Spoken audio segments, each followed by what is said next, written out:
yesterday. I'm looking for this right now, but I don't really care anymore. So with that being said, the Cincinnati Bengals are the next team on our record. They went 4-11-1 last season. Joe Burrow obviously had that torn ACL, and that's a pretty gnarly scar. If you guys have not seen it, it is definitely very, very gnarly there. It's there, that's for sure. So they needed offensive line help and possibly some receiver help too, since they lost AJ Green in the offseason. So, Tori, who was their best draft pick in the 2021 draft? As much as I hate to say it, because we all thought they should have went with Sewell with their first round pick. They should have. They should have. But a consolation prize of Jamar Chase is not bad at all. That's true. So I got to go with Jamar Chase. Like you said, they lost AJ Green, so they've still got Tyler Boyd. They also did lose John Ross. I believe John Ross signed with the Bills in the offseason. So there was a need there for the number 2 receiver, and I think Jamar Chase, even though he sat out the 2020 year, is probably going to be the guy to step right in and be able to fill that role. He's got the comfortability level already with Joe Burrow, because the last time he was on a football field, Joe Burrow was the quarterback throwing him the ball. So there's going to be chemistry already there for them between those two. So I think it's just a natural fit for them, for Burrow. And there again, it might be like we talked about with Trevor Lawrence. It might be a comfortability thing too for Joe Burrow to get him settled in. Why? Who was your best pick? Yes. He is a great wide receiver talent. Absolutely. But arguably, if not arguably, probably the best wide receiver talent in this draft. And yes, he adds to chemistry to the quarterback of Joe Burrow. Of course, they played together in college. I know all of that. But at the end of the day, if your quarterback is sporting a scar that is like, have you all seen that thing? It's like 8 inches long. It covers his entire knee and like half of his shin. Like, come on. It's terrible. Protect your quarterback. Penei Sewell is the right pick right there. Jamar Chase is not the right pick. As great of a receiver as Jamar Chase is, yes, I do agree. I saw in the comments, they're going to have a top wide receiver core in the NFL. Absolutely, he's an incredible talent. 110%. I agree solely. But that is not the right pick. You've got to protect your quarterback first and foremost. That is 1A. Joe Burrow, I'm sure, was extremely happy to go link up with his wide receiver. I'm sure he was.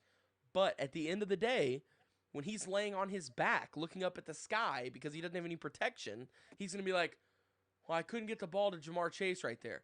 Do you know why? Because Penei Sewell could have been selected right there. That is why he's going to be laying on his back. So with that being said, the best pick that the Bengals have was Joseph Ossai, defensive end out of Texas. And might I add, they got a first-round defensive end in the 3rd round. Wow. The 3rd round, this guy fell all the way down. This is a guy who had all of this draft hype coming in, was projected to be a first, at the worst, early 2nd round pick, and just tanked. I mean, I don't know what happened on draft day, but the guy fell all the way to day 2 at the very end of day 2 in round 3. And God, did they get themselves a steal right there. Joseph Ossai adds that defensive end crew. This really does replace Dunlap ever since they lost him. This is a really nice pickup for them. I was very excited for them that they had brought him in after Joe Burrow got the happy but eventually sad news that they drafted a wide receiver and not some protection for him. So, once again, great wide receiver, but wrong pick. Wrong pick. You got to protect your QB. So let me tell you what the Bengals told us by drafting a receiver when they should have drafted a offensive line here. And I see a chat here. Blake Johnson says that Joe Burrow had the 14th most time in the NFL to throw the ball last season. That man was getting clipped left and right. He was getting destroyed. I mean, destroyed out there. He literally got hurt on a play where he got sacked. It was not a non-contact play. It was not a play where he took off and ran with it. It was a play where there was, 3 or 4 defensive linemen that sacked him near his own goal line because they busted through his offensive line and threw him to the ground. I thought they killed the guy. I really did. I was like, wow, okay, Joe Burrow's just dead now.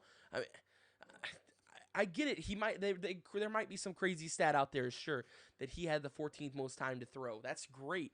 But at the end of the day, it shows me when he's laying on the ground staring at the sky with a torn ACL and a blown out knee. That tells me right there that I don't care how much time he has to throw. It's clearly not enough, and he needs some more offensive line protection. So before Wyatt went off that little rant when I was trying to get my 2 cents here, Wyatt, you're getting really good at that, and I like it. We're going to keep encouraging you to definitely do that. But this is what the Cincinnati Bengals said by drafting a receiver, guys, first overall. They are telling you that Joe Burrow will not play in a 2021 season. Why do you want to draft a protection when you can get the best available player off of the board when your franchise quarterback will not be here next season? They can build the line next year. Draft the best available player as you can in that position, and build for the future. So I would not be surprised if the Bengals go 2-16 next year. What I guess would be 2-16. It'd be 2-15, right? So yeah. 2-15. Yeah, I'm still with the evens odds. We'll get used to that. So Wyatt, who is the Bengals' worst draft pick this season? Yeah, Bengals' worst draft pick, and I want to go ahead and put this out here. All respect to kickers when I say this, okay? I am not trying to down kickers when I say this, but Evan Mcpherson, kicker out of Florida, they got him in round 5, and good kicker, great kicker in college, and he's going to make a difference. Not going to lie, though, Fat Randy was pretty good for him last year. I don't know if did he not re-sign with him, I guess, or are they going to have 2 kickers on roster? I'm not sure, but Evan Mcpherson, I think, is a guy that you either could have gotten in the 7th round or maybe even at the end of the draft, so God, that's what 7th round is the end of the draft. No, I mean like after the end of the draft, like whenever as an undrafted free agent, they could have got him as an undrafted free agent or even in the 7th round. So once again, but then again, at the same time, if you've got your guy, you've got your guy. So I do understand them going with a kicker if they needed that. As we see, Tim Tebow chimes in here. Where'd that come from? God. Like Chris Sims last night. Tebow's on here. We got Matt Nagy coming on sometimes. What's going on? But Evan McPherson, he's a good kicker, and I think he'll be a good kicker in the league. But I just think it was too early, and therefore I think that was their worst pick. I would have went with Jamar Chase here, but once again, I cannot deny, and I'll jump back to the same point. I cannot deny the talent that kid has. He is going to be a great wide receiver in the league, and they are going to have a dangerous wide receiver group. Joe Burrow is going to have a lot of weapons throwing that he's going to be throwing to. Yeah, just not this season. Tori, who is their worst draft pick? Well, I was going to say Evan just because it was a kicker, but I'm actually going to go with I'm going to go with Wyatt. Wyatt was their worst pick. Oh God! So their 7th round pick's name was Wyatt Hubert. And mostly I'm saying that just because he went to Kansas State. Because Kansas State sucks. They were still mid-pack in the Big 12, and Big 12 is the best football conference out there. I don't know about that. That is false. They're definitely third. That is fake news, everybody. The rest of us here, they're not even second. Buck. They might be fourth. Opinion. Well, let's just go ahead and fix that problem. Well, the only thing I really got the knock in their game, it was really hard to find a really bad pick for the Bengals here. And the only thing that I got against Wyatt Hubert is that he's just inconsistent. The guy has a motor like no other, but he's just super inconsistent. But again, it's a 7th round pick. I'm nitpicking at this point. If he's inconsistent in the 7th round pick, how much are you really expecting of him? They're probably expecting him to be a special teams demon, and that's about it. Yeah. On the flip side, though, every time like a Kansas State player goes in that 6th, 7th pick, they seem to be on the team for a long time. Look at the Kansas City Chiefs and Byron Pringle. He was a 6th round pick, and he's probably going to be their number 2, if not number 3 receiver this year. So I mean, who? Byron Pringle. Buck, is there? I don't mean to jump off topic here. Is there a way to have 2 people call in at once? Probably not. I don't know. We'll figure it out. Because we've got Joey Glotzback and Chaz Waters going at it in the comment section here. We've got to have them call into the show and have them debate something. I mean that would be entertaining. Yeah, you guys keep the chat. Say, this ain't epic rap battles there, Wyatt. This ain't epic rap. Epic rap. So we gave them our best picks and our worst picks. So Tori, do these picks for the Cincinnati Bengals make them better going into 2021? it's hard to get much worse. So I'm going to go, yes, they do make them better. They make them a lot better. I like what they're doing. I like what they're putting together. They're building from the um, inside out. They've got their skill position players all set. They've rebuilt that offensive line. The big question is going to be what can the defense do now? So, Wyatt, does their draft picks make them better this year? Yes. Yeah, I think like I said earlier, I think everybody in the league, or not in the league, excuse me, in the division, wow, in the division got better because of their draft, and I think this is one of those teams for sure. Yeah, I mean, being 11-1, you can't get much worse, right? But I don't think this draft makes them immediate better this year. I think in 2022, when Joe Burrow comes back fully healthy with a full season under his belt, then they'll be better. So this year's draft will make them better. Ooh, Blake Johnson says Bengals playoff season inbound when Joe Burrow plays week 1. I think he's calling you out, Buck, saying that you're wrong. Burrow he is going to be there week 1. Joe Burrow will not play week 1. I promise you that. Suffering that ACL injury. Well, that was like Blake, week. You got to stay later and call in, man. That was week 11, right? He suffered that ACL injury.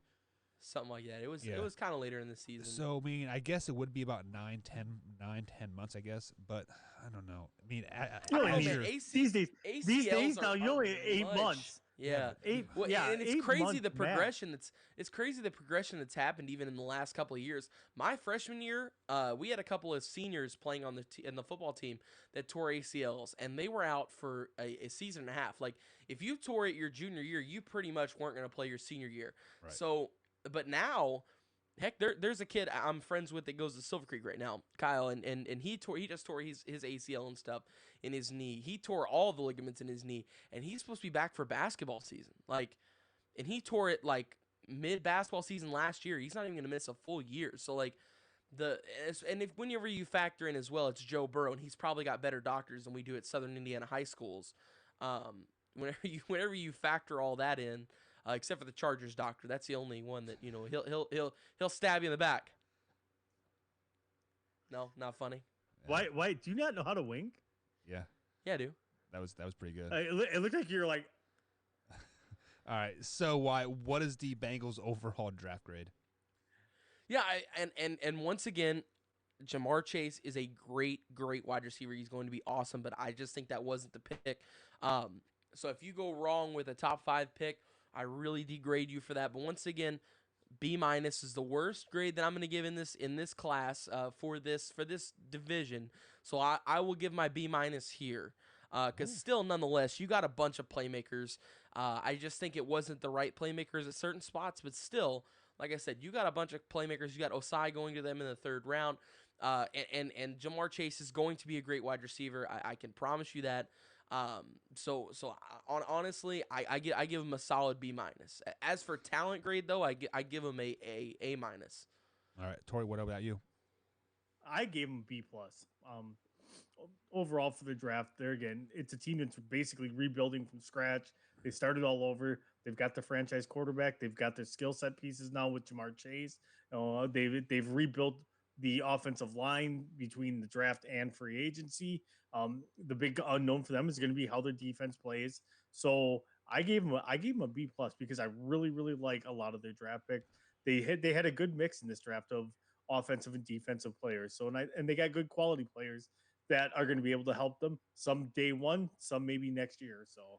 But overall, they got players that are going to help.